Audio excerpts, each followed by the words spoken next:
Aujourd'hui, je vous présente le jeu Villainous, un jeu de cartes à partir de 10 ans pour 2 à 6 joueurs et une durée de partie d'environ 20 minutes par joueur. 20 minutes, c'est ce qu'il y a marqué sur la boîte de jeu, mais pour une première partie, vous pouvez doubler ce temps.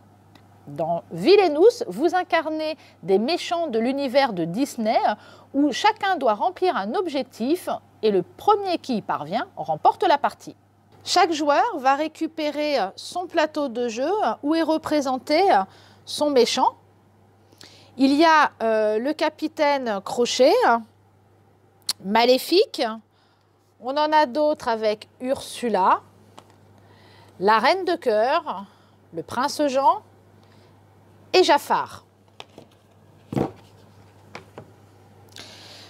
Chaque joueur va également récupérer sa figurine qu'il va placer sur la première case de son plateau. Donc chaque plateau a 4 cases.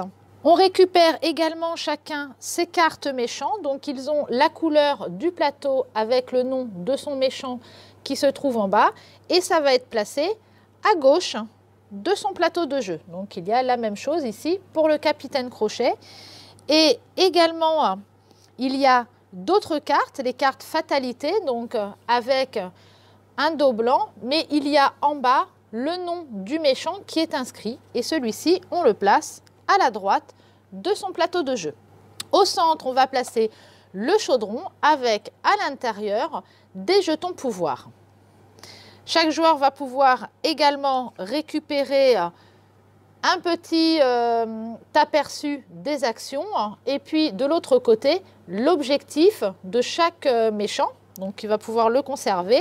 Et puis, chaque méchant a également un livret où va lui être expliqué plus en détail son objectif et puis quelques astuces pour y arriver plus facilement.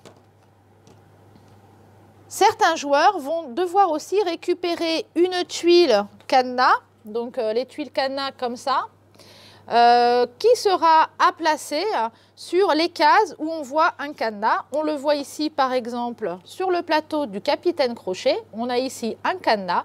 En ce cas, il faudra placer cette tuile. Ce lieu ne pourra pas être visité tant que le cadenas est dessus. Donc, en effet, sur les plateaux de jeu, chaque joueur a différents lieux.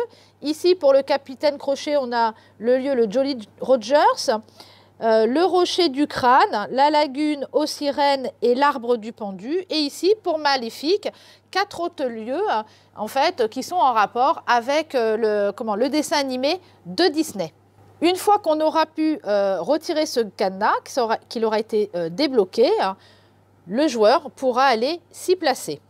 Avant de démarrer la partie, on détermine le premier joueur qui recevra aucun jeton de pouvoir pour démarrer la partie. Donc ici, on va dire par exemple que le premier joueur sera le capitaine Crochet. Il ne reçoit aucun jeton de pouvoir. Le deuxième joueur, ici c'est pour 2 joueurs, c'est Maléfique qui, elle, recevra un jeton pouvoir. Les 3e et 4e joueurs prendront à leur tour 2 jetons pouvoir et les 2 derniers, si vous jouez à 6, en récupèrent 3. Les jetons pouvoir se placent sur le personnage du plateau du jeu. Chaque joueur va lire maintenant l'objectif du méchant qui est indiqué en bas du plateau du jeu, mais qui est donc expliqué aussi dans le livret. Par exemple, ici, pour le capitaine Crochet, il doit éliminer Peter Pan sur le Jolly Rogers, donc le premier lieu de son plateau. Et Maléfique, quant à elle, doit à son tour de jeu avoir au moins une carte malédiction sur chaque lieu de son plateau. Alors, comment joue-t-on? Il y a une phase de déplacement où le joueur devra placer sa figurine sur un des lieux de son royaume qui n'est pas bloqué. Et il n'a pas le droit de rester sur le même lieu. Puis il y aura une deuxième phase où il effectue les actions dont les symboles se trouvent sur ce lieu-là. Peu importe l'ordre dans lequel on veut les jouer, on le fait comme on veut. Toutefois, vous pouvez choisir de ne pas les faire. La 3e phase est de piocher des cartes si nécessaire pour reformer sa main avec 4 cartes, parce qu'en effet, on va démarrer avec un deck de 4 cartes. Puis on passe au joueur suivant. Alors on va regarder les différentes actions que l'on peut jouer sur le plateau de jeu. Je vais prendre celui, par exemple, hop, du capitaine Crochet. Le symbole ici avec un chiffre à l'intérieur permet de récupérer des jetons pouvoir, enfin en tout cas le nombre qu'il y a d'indiqué. Donc ici un jeton et ici par exemple, capitaine Crochet pourra recevoir 3 jetons pouvoir. Le symbole ici avec une carte marquée d'une croix avec une flèche permet de défausser une ou plusieurs cartes de sa main. Ce qui permet au joueur de faire tourner ses cartes afin d'obtenir celle qui serait le plus utile pour atteindre son objectif. Le symbole ici qui ressemble un peu à 2 chauves-souris l'une au-dessus de l'autre permet d'éliminer un héros qui se trouve sur n'importe quel lieu du plateau. Les héros, on les trouve sur les cartes fatalité, hop, les cartes blanches ici. Donc par exemple, ici, on a les enfants perdus. Et ces cartes-là sont mises par nos adversaires pour nous empêcher d'avancer dans notre jeu. Mais par exemple, on a vu le capitaine Crochet, lui, doit combattre Peter Pan. Donc il faudra, lui, son objectif, c'est à un moment qu'on lui mette ce héros Peter Pan sur un de ces lieux et l'amener jusqu'au Jolly Rogers pour le combattre et le battre. C'est ainsi qu'il pourra remporter son objectif.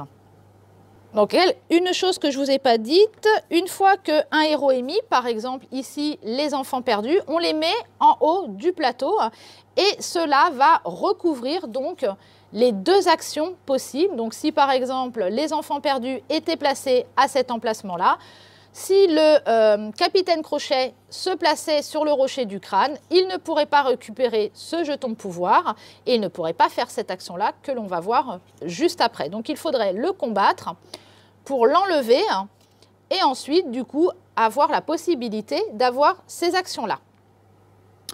Autre action qui est possible, celui-ci, une carte avec une flèche qui va vers le haut, permet de jouer une de ces cartes de sa main.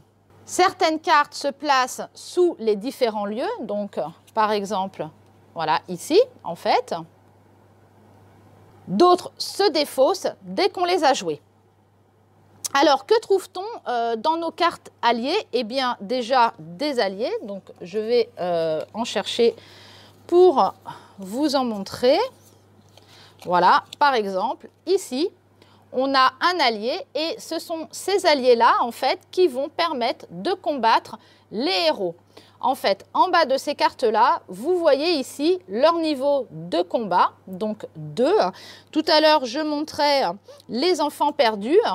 Les enfants perdus, eux, ont un niveau de combat de 4. Donc, il faudrait un autre allié, parce qu'on peut en avoir plusieurs au même endroit, pour arriver à combattre les enfants perdus, parce qu'il va falloir au moins avoir le même niveau, donc 4 ou plus, pour pouvoir combattre ces héros-là. On a également d'autres cartes. Ici, par exemple, les événements. Ces événements-là, on les joue tout de suite et on défausse la carte. Il y a d'autres cartes qui peuvent être jouées, comme les conditions. Et puis également des objets, j'en cherche. Voilà. Et en général, ces cartes-là s'additionnent avec des alliés que l'on a placés sur son plateau de jeu. Ces cartes, la plupart, ont un coût que l'on trouve ici en haut de la carte. C'est donc un jeton de pouvoir qu'il faudra dépenser pour pouvoir la placer sur son plateau. Donc d'où l'intérêt de récupérer ces jetons pouvoir. Maléfique a d'autres types de cartes, elle a aussi les objets, les événements, etc. et les alliés, mais elle a aussi des cartes malédiction, donc qui lui apportent des petits bonus. Et pour atteindre son objectif, il faudra qu'elle ait placé à son tour de jeu toutes les malédictions en bas de chaque lieu de son plateau.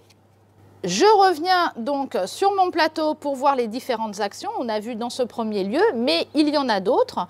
Par exemple, ici, ce petit nuage avec cet éclair permet de placer une carte fatalité à un de ses adversaires. Le joueur récupère les 2 premières cartes de la pioche de son adversaire, il les pose devant lui et choisit celle qu'il souhaite mettre à son adversaire. Donc là, bah, on a tiré 2 héros, mais il y a également des cartes objets qui s'associent aux héros dans les cartes fatalité. Il en choisit une, celle qu'il ne veut pas, il la défausse en dessous, et après, celle qu'il veut mettre, il choisit le lieu où il veut la placer. Ce symbole, avec une carte encadrée par 2 flèches, permet de déplacer un objet ou un allié vers un autre lieu voisin, à droite ou à gauche. Il y a également le même symbole ici, mais avec un éclair à l'intérieur. Celui-ci permettra de déplacer un héros, avec l'objet associé s'il y en a un, dans un lieu voisin, à droite ou à gauche. Donc là, je crois qu'on a vu tous les symboles qui se trouvaient sur les lieux du capitaine Crochet. Mais il y en a d'autres que je n'ai pas présentés, il me semble, parce qu'en fait, en fonction des plateaux de jeu, vous n'avez pas toujours les mêmes actions. Il en existe d'autres. C'est celui-ci que n'a pas le capitaine Crochet. Donc cette carte qui est un peu auréolée. Cette action permet d'activer une capacité d'une carte action ou allié qu'il a placée dans son royaume et qui possède ce symbole. Donc en fait, le capitaine Crochet ne l'a pas, donc lui, il n'aura pas de carte alliée ayant ce symbole-là, mais il y a d'autres méchants qui l'ont et à ce moment-là, ils pourront activer cette carte-là. Donc voyons ensemble un tour de jeu. Donc notre premier joueur est le capitaine Crochet. Donc avant de démarrer la partie, il va récupérer les 4 premières cartes de sa pioche, donc qui vont être sa main. Donc ici, il récupère une carte condition, une carte événement et 2 cartes alliées. Donc il les place devant lui et choisit un lieu où il veut aller. Par exemple, il va se placer sur la lagune aux sirènes. Donc rappelez-vous, ici, il ne peut pas y aller sur l'arbre du pendu puisqu'il lui faut d'abord débloquer ce lieu-là. Alors, il a donc 4 actions disponibles. Donc, la première action qu'il peut faire déjà, c'est de récupérer ces 3 jetons pouvoir qu'il va placer donc sur son plateau de jeu. Avec ces 2 symboles-là, il peut jouer 2 cartes de sa main. Donc en fait, à chaque fois, une carte. Mais du coup, comme il a 2 fois le même symbole, il peut jouer 2 cartes de sa main. Donc il regarde ce qu'il souhaiterait jouer. Donc on a une condition, cette carte est jouable pendant le tour d'un adversaire. Donc en fait, elle n'est pas jouable pour le moment.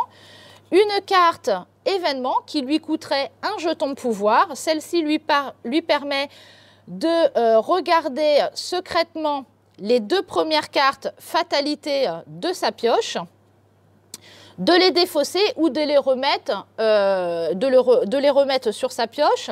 Et puis, il a également des cartes alliées qui vont coûter également des jetons qu'il va pouvoir placer.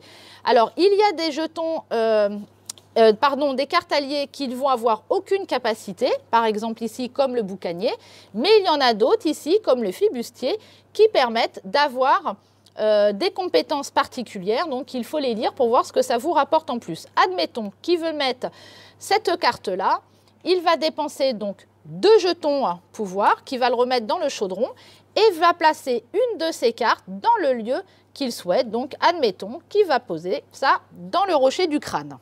Il a encore une nouvelle action ici qu'il peut faire, c'est de déplacer une carte alliée à droite ou à gauche, donc du lieu où il se trouve. Pour l'instant, il n'y a aucun intérêt à ce qu'il le fasse. Il a donc terminé son tour. Il va prendre une autre carte pour qu'il ait toujours 4 cartes en main pour son prochain tour. Et c'est maintenant au joueur qui a Maléfique de jouer. À son tour, elle va se déplacer. Admettons qu'elle aille ici sur le château du roi Stéphane. Elle va pouvoir récupérer un jeton pouvoir qu'elle va passer sur son plateau et elle va ici pouvoir placer une carte fatalité sur le plateau de son adversaire. Donc elle va récupérer les 2 premières ici et voir laquelle elle peut placer. Donc Ici, les enfants perdus. Donc, ce sont des héros qu'il va falloir combattre. Et ici, un objet qui permette de l'associer à un héros et qui rapporte 2 points supplémentaires. Enfin, 2 niveaux de force supplémentaires. Donc, pour l'instant, elle ne peut pas placer celui-là puisqu'il n'y a pas encore 2 héros à qui elle peut l'associer. Donc, elle va la défausser et elle va placer les enfants perdus à l'endroit où elle le souhaite. Admettons, par exemple, elle veut le poser sur le Jolly Rogers. Et donc, elle va cacher ici ces pouvoirs-là. Donc, quand le capitaine Crochet viendra là, comme je l'ai expliqué tout à l'heure, il ne pourra pas ici récupérer un jeton de pouvoir et il ne pourra pas défausser de cartes. Elle a encore 2 autres actions. Donc, alors j'ai oublié qu'elle prenait 4 cartes. Cette action-là, donc les fameuses 2 chauves-souris, je ne sais pas trop ce que c'est ce symbole, qui lui permettent de combattre un des héros qui serait placé sur son plateau. Pour le moment, il n'y en a pas. Et cette action-là lui permet de jouer une des actions de sa carte. Donc, par exemple, elle voudrait jouer une malédiction. Eh bien, elle ne peut pas parce que déjà, de toute façon, elle n'a que 2 jetons de pouvoir et il lui en coûte 3. Donc, elle ne le fera pas. Elle va, donc je regarde un peu, elle va jouer cet allié-là pour un jeton de pouvoir qu'elle va replacer là, donc la créature, qu'elle va placer à un endroit où elle veut, qui a une capacité, la créature rieuse, si elle se trouve sur le même lieu qu'au moins un héros, la force de la créature rieuse augmente de 1. Donc elle a un niveau de combat, et ben du coup elle en aura 2 s'il y a un héros. Donc elle va la placer par exemple ici. Donc on a dit que celle-ci elle pouvait pas le faire. Donc elle a fini son tour. Elle reprend une 4e carte. Elle a fini. C'est au tour du capitaine Crochet qui va par exemple se déplacer à cet endroit-là. Il va récupérer un jeton de pouvoir. Ici, il pourrait mettre donc des cartes fatalité à son adversaire. Il en pioche 2, en sélectionne une, donc un héros par exemple, qu'il va placer à cet endroit-là pour cacher ce qu'il y a ici. Et il va défausser celle-ci en dessous, face visible. Quand on défausse des cartes, c'est face visible. Ici, il va pouvoir jouer une carte de sa main. Admettons ici, voilà, qui veut jouer un allié. Ça va lui coûter un jeton pouvoir. Donc, il va le placer là et remettre dans le chaudron. Et avec cette action-là, donc c'est la carte avec la croix et la flèche, il va pouvoir défausser une ou plusieurs cartes de sa main. Donc, admettons qu'il n'y a rien qui l'intéresse dans ces cartes-là. Il va toutes les défausser et à ce moment-là, il les met face visible en dessous de sa pioche. Il a fini de jouer, donc du coup, il n'a plus de cartes en main. Il va en repiocher 4 pour son prochain tour. Et etc. C'est maintenant à Maléfique de jouer et on va jouer comme ça à tour de rôle. Quand on veut faire un combat, admettons, je vais mettre des alliés par exemple, voilà, ici au-dessus de Flora, de notre héros Flora. Il faudrait que donc Maléfique se déplace sur un lieu où il y a les 2 chauves-souris. Donc là, elle était là, elle ne pourrait pas rester au même endroit, il faudrait qu'elle se déplace. Mais admettons qu'elle était ici, c'est à elle de jouer. Elle se déplace là, elle fait les différentes actions dans l'ordre qu'elle le souhaite. Et puis, elle peut faire une de ses actions de combat. Elle n'est pas obligée de le faire sur l'endroit où elle est placée. Elle peut le faire pour n'importe quel lieu du plateau. Et bien là, son Diablo va combattre Flora, donc parce que, ah bah non, en fait, on ne peut pas, excusez-moi. Diablo, il a qu'un de pouvoir et là, il en faut 3. Donc, je dis des bêtises. Admettons, voilà, on a plutôt celui-là qui a 4 niveaux de pouvoir. Flora en a 3. Elle peut le combattre. Allez, hop, la créature sauvage enlève Flora.